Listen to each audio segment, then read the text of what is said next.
नमः शिवाय। मैं मोनिका अग्रवाल आप सबका आपके अपने चैनल एस्ट्रोलॉजर मोनिका पे स्वागत करती हूँ। और आज हम चर्चा कर रहे हैं कि हमारे घर में पूजा पाठ करने के बाद जो भी फूल निर्माल्य नारियल बचता है या हमारी जो भी घर में टूटी फूटी तस्वीरें मूर्तियाँ निकलती हैं उनका प्रॉपर विसर्जन कैसे किया जाए। अक्सर हम देखते हैं कि लोग अपने घर की मूर्तियों को फूलों को ले जाकर या तो नदी में डाल देते हैं या फिर वो किसी पेड़ के नीचे रखाते हैं या मंदिर के पेड़ के पास या मंदिर में ले जाके इधर उधर छोड़ देते हैं और वो बाद में उनकी बहुत ज़्यादा अपमान होता है। ऐसा हमें नहीं करना चाहिए क्योंकि ऐसा करने से आपकी जो पूजित मूर्तियाँ पूजित फूल है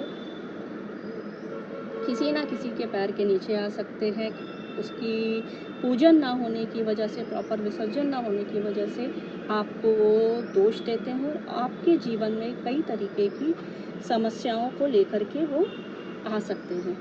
तो उनका कैसे प्रॉपर विसर्जन किया जाए, शास्त्रों में उनके विसर्जन की दो विधियाँ दी हैं। एक तो जल विसर्जन होता है और दूसरा जो होता है वो स्थल विसर्जन होता है। तो जल विसर्जन में हम क्या करते हैं, जो भी चीज़ें होती हैं उन्हें ले जाकर नदी में प्रवाहित कर देते हैं। लेकिन मैं इस विधि को इस समय तर्कसंगत नहीं मान रही हूँ क्योंकि ऐसा करने से हमारी नदियाँ पोल्यूटेड हो जाती हैं। तो दूसरा, स्थल समाधि देने की बात है तो आप कहीं पर भी एक गड्ढा खोदिए और उस पर आप ये सारे निर्माल्य को डाल करके ऊपर से मिट्टी डाल दीजिए। प्रॉपर पहले आप पूजन उनका कर लीजिए और फिर उसे छोड़ दीजिए। वो बायोडिग्रेडेबल होंगे, खाद में परिवर्तित हो जाएंगे, वो बेस्ट होता है। अगर आप ऐसी जगह रहते हैं जहाँ पे आपको ऐसी भूमि बड़ी लैंड नहीं मिल रही जहाँ पे आप गड्ढा खोद के डाल सकें तो आप ये कार्य अपने घर में भी कर सकते हैं, जैसा कि मैं करने जा रही हूँ। ये मेरे गणेश चौथ की सारी पूजा की सुपारियाँ हैं, नारियल है, ये सब निकला हुआ है। अब मैं क्या करूँगी, आप जैसा कि देख सकते हैं मैंने इसे एक गमले में इकट्ठा कर रखा है। और अब मैं क्या करूँगी, ये तो मेरी वो गणेश चौथ की मिट्टी है जो गणपति के विसर्जन के बाद निकली थी। इसको मैं क्या करूँगी, या तो आप ऐसा कर सकते हैं इसी मिट्टी को आप इसमें डाल करके गमले में इसके ऊपर आप पौधा लगा दीजिए, आपके लिए बहुत शुभ रहेगा। या फिर आप इस मिट्टी को सुखा करके रख सकते हैं, अगले साल आप इसी से पुनः पार्थिव गणपति का निर्माण कर सकते हैं। तो मैं इसको रखने वाली हूँ और मैं इससे अगले साल पुनः निर्माण करूँगी। मैं मार्केट से दूसरी मिट्टी लेकर के आई हुई हूँ और इसी मिट्टी को अब मैं इसके ऊपर डालूँगी। जैसा कि आप देख सकते हैं मेरे पास एक खंडित गणपति की मूर्ति है जो मुझे किसी ने गिफ्ट दी थी और मैंने इस पे वीडियो भी बनाया था कि ये वास्तु के अनुकूल नहीं है, शास्त्रों के अनुकूल नहीं है, क्योंकि इन पे पहली बार मुकुट नहीं है और इनके हाथ पाँव कुछ भी नहीं बने हुए हैं। तो इसे भी मैं विसर्जित कर रही हूँ, इन्हें स्थल समाधि में दे रही हूँ।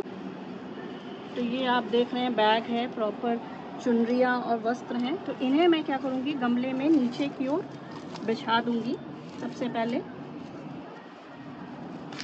जो भी वस्त्र हैं, फिर ये जो भी सुपारियाँ हैं,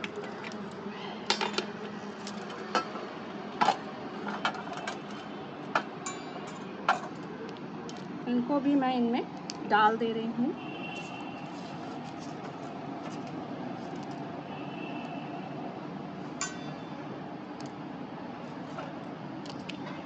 और ये गणपति बप्पा की मूर्ति है। ओम गम गणपति नमः। आवाहनम ना जानामि विसर्जनम पूजाम चैव ना जानामि क्षम्यताम परमेश्वर। मंत्रहीनम क्रियाहीनम भक्तिहीनम सुरेश्वर यत्त पूजितम मया देवो परिपूर्णम तदस्तु में। ये नारियल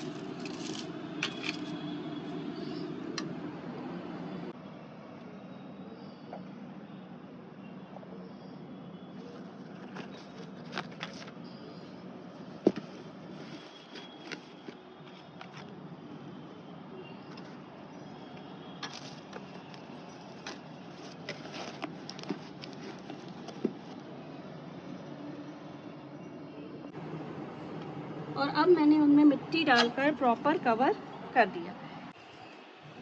इसी टाइप से मैं इस गमले में भी मिट्टी डालूंगी।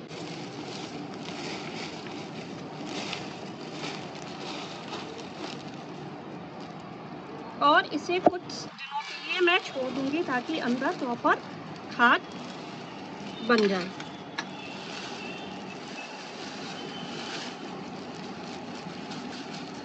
कुछ दिनों बाद मैं इसमें एक अच्छा सा पौधा लगा दूंगी।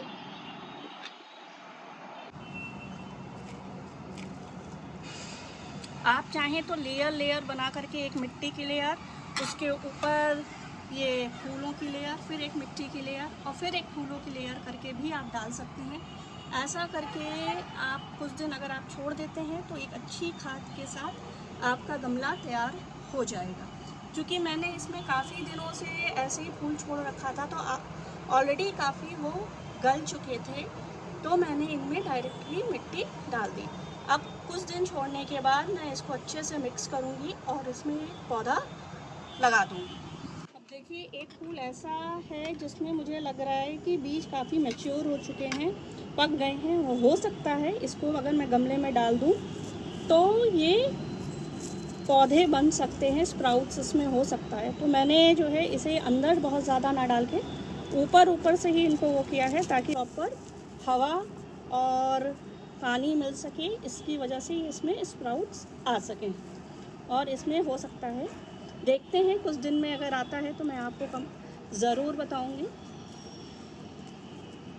ये काम हम लोग बहुत बचपन से करते आए हैं। जो भी हमारे नवरात्रि में फूल निकलते थे, प्रतिदिन निकलते थे, तो मैं उन्हें एक गमलों में अक्सर ऐसे ही स्प्रेड ऑलमोस्ट कर दिया करती थी, जिससे कि वो हमारे नए पौधे बन जाते थे और बाद में जब उनमें फूल आता था वही फूल हमारे भगवान को चढ़ाने के काम आते थे।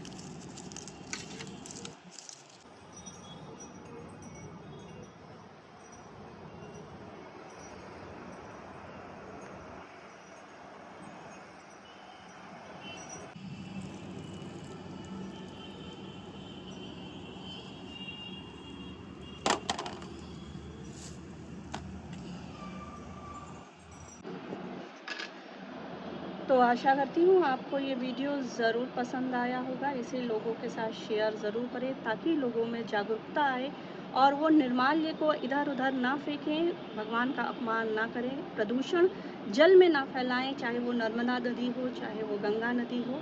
नदियाँ हमारी माँ होती हैं और माँ में कूड़ा हमें नहीं फेंकना चाहिए। निर्माल्य फेंक के उन्हें प्रदूषित जब हम करते हैं तो उसके अंदर के जीव जंतु भी मारे जाते हैं, हमारा इकोसिस्टम पूरा डैमेज होता है। तो प्लीज़ ऐसा ना करें।